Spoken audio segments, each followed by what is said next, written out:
అరివీర ప్రళయ భయంకరులైన జంబుమాలి, మహామాలి, విద్యున్మాలి, చక్రమాలి, మహావీరులు మకరాక్షుడు, ధూమ్రాక్షుడు, యోధులు నా సైన్యాధ్యక్షుడు ప్రహస్తుడు, సేనాపతి అకంపనుడు, వీరందరినీ నేలగూల్చి నా వెన్నులో ఒడుకు పుట్టించాలనుకుంటున్నారా?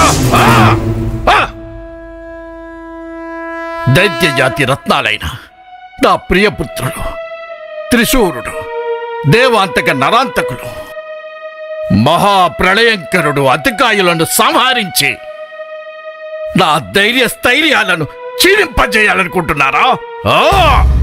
శత్రు భయంకరుడు తన కరాళ కర్కశ బాహువులతో, ఉక్కు పాదాలతో సహస్రాది శత్రువులను నుక్కు చేయగల పర్వతాకారుడు నా ప్రియ సహోదరుడు కుంభకర్ణుని చంపి ఏమి చెప్పాలనుకుంటున్నారు?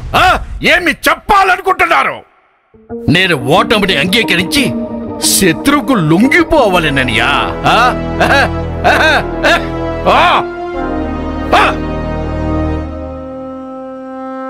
సర్వ జగత్ ప్రళయంకరుడు, ఇంద్రజాల మహేంద్రజాల మాయా యుద్ధ నిపుణుడు, అస్త్ర శస్త్ర సంపన్నుడు, ఆ దేవేంద్రుని అవలేలగా మట్టి కనిపించి తీసుకువచ్చిన మహాయోధుడు నా ప్రియపుత్రుడు మేఘనాథుని చంపి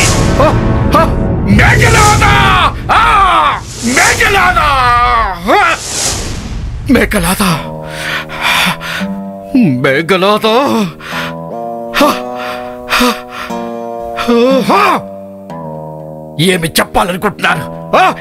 చెప్పాలనుకుంటున్నారు?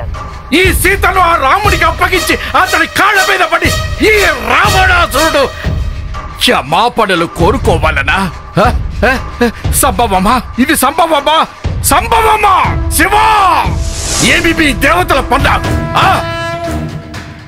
రణభూమి నందు వీర మరణమైన పొందుతాను గాని ఈ విశ్వ విజేత, ఈ అసుర యోధుడు ఎవరికి తల వంచడు. అదే నా అహంకారమే రావణాసురుడే అహంకారం. అవును శివ, ఈ రావణాసురుడు బ్రతికి ఉన్నంత వరకే ఆ పదానికి అర్థం పరమార్థం. నేను లేనినాడు అదొక వ్యర్థం. ఇది ముమ్మాటికి నగ్న సత్యం. తెలియజేయ శివ మీ దేవతలకు. అవును నీలకంఠ, అహంకరించడానికి ఈ 14 లోకాలలో నాకు మాత్రమే అధికారం ఉంది.